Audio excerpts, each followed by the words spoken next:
मुख्यमंत्री पद आणि नेतृत्वाच्या विषयावर कोणतीही चर्चा करू नये अशी सूचना काँग्रेस हायकमांडने दिली असून याबाबत कोणीही बोलू नये असे विधानसभेचे सदस्य लक्ष्मण सवदी यांनी सांगितले। शुक्रवारी बेळगावमध्ये पत्रकारांशी बोलताना त्यांनी म्हटले की नेतृत्व बदलाच्या विषयावर कोणतीही चर्चा करू नये ही हायकमांडची स्पष्ट सूचना आहे। ವಿಶೇಷವಾಗಿ ಪ್ರತಿ ವರ್ಷ ನಡೀತಕ್ಕಂತ ಚಳಿಗಾಲ ಅಧಿವೇಶನ ಸೋಮವಾರದಿಂದ ಪ್ರಾರಂಭ ಆಗಿದೆ।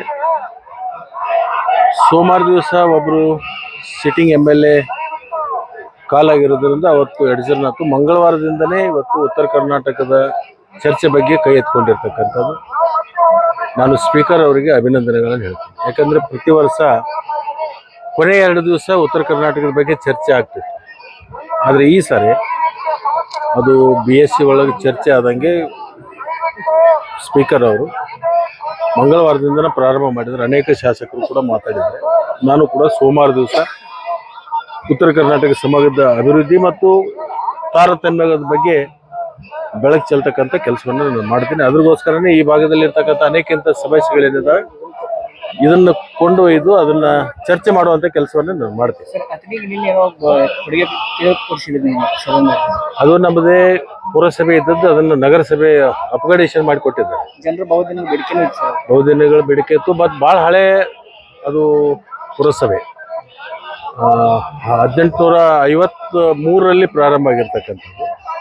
ಅಂದರೆ ಪುಣೆ ಮತ್ತು ಅಥಣಿ ಏಕಕಾಲಕ್ಕೆ ಮುಂಬೈ ಗೌರ್ಮೆಂಟ್ ಇತ್ತಲ್ಲ ಅವಾಗ, ಆ ಸಂದರ್ಭದಲ್ಲಿ ಆಗಿರ್ತಕ್ಕಂಥದ್ದು। ಸರಿ, ಬಿಜೆಪಿ ಅವರು ಉತ್ತರ ಕರ್ನಾಟಕ ಬಗ್ಗೆ ಚರ್ಚೆ ಮಾಡ್ತಾರೆ ಸರ್ಕಾರ ಅಂತ ಅವರು ಬಗ್ಗೆ ಕಾಲಹರಣ ಮಾಡ್ತಾರೆ। ಅವರಿಗೆ ಉತ್ತರ ಕರ್ನಾಟಕದ ಬಗ್ಗೆ ಕಳಕಳಿ ಇಲ್ಲ, ಅವರು ಬೆಂಗಳೂರು ಶಿವಮೊಗ್ಗಕ್ಕೆ ಮಾತ್ರ ಸೀಮಿತ ಇದ್ದಾರೆ। ಉತ್ತರ ಕರ್ನಾಟಕದಲ್ಲಿ ಇರ್ತಕ್ಕಂಥ ಜ್ವಲಂತ ಸಮಸ್ಯೆಗಳ ಬಗ್ಗೆ ಏನು ಮಾತಾಡಿದ್ದಾರೆ ಅವರು? ಈಗ ಆಡಳಿತ ಪಕ್ಷ ಚರ್ಚೆ ಮಾಡೋದಕ್ಕಿಂತಲೂ ವಿರೋಧ ಪಕ್ಷದವರು ಉತ್ತರ ಕರ್ನಾಟಕದಲ್ಲಿ ಏನ್ ಆಗ್ಬೇಕು ಏನ್ ಮಾಡ್ಬೇಕು ಅನ್ನೋ ಕಳಕಳಿ ಅವ್ರಿಗೆ ಬೇಕಲ್ಲ। ಏನ್ ಚರ್ಚೆ ಮಾಡಿದ್ರು ಅವರು? ಸಂತಿ ಭಾಷಣ ಮಾಡಿದ್ರು, ಹೋದ್ರು, ಇನ್ನೇನ್ ಮಾಡಿದ್ರು? ಬಂದಿರೋದು ನದಾಪ ಸಮಾಜದ ಮನವಿ ಅಂತ ತಗೊಳ್ಳಿಕ್ಕೆ, ಡಿನ್ನರ್ ಪಾಲಿಟಿಕ್ಸ್ ಬಗ್ಗೆ ಮಾತಾಡಕ್ಕಲ್ಲ। Thank you. ಸಿದ್ದರಾಮಯ್ಯ ಅವರು CM ಅವರು सर ಹೈಕಮಾಂಡ್ चालू है। ಸೂಚನೆ रेड माइक है, रेड लग रहा है। ಅಧಿಕಾರದ ಬಗ್ಗೆ ಅಥವಾ ಹಸ್ತಾಂತರದ ಬಗ್ಗೆ ಮಾತಾಡಬಾರ್ದು ಅಂತ ಹೇಳಿ ನಮಗೆಲ್ಲರಿಗೂ ಕೂಡ ಕಿವಿ ಮಾತನ್ನು ಹೇಳಿದ್ರೆ, ಅದರಿಂದ ನಾವು ಯಾರು ಕೂಡ ಮಾತಾಡ್ತಕ್ಕಂಥದ್ದಿಲ್ಲ। शिवमोग्गा आणि दक्षिण कर्नाटकातील लोकांना उत्तर कर्नाटकाच्या समस्यांची काय माहिती असणार असा सवालही त्यांनी केला।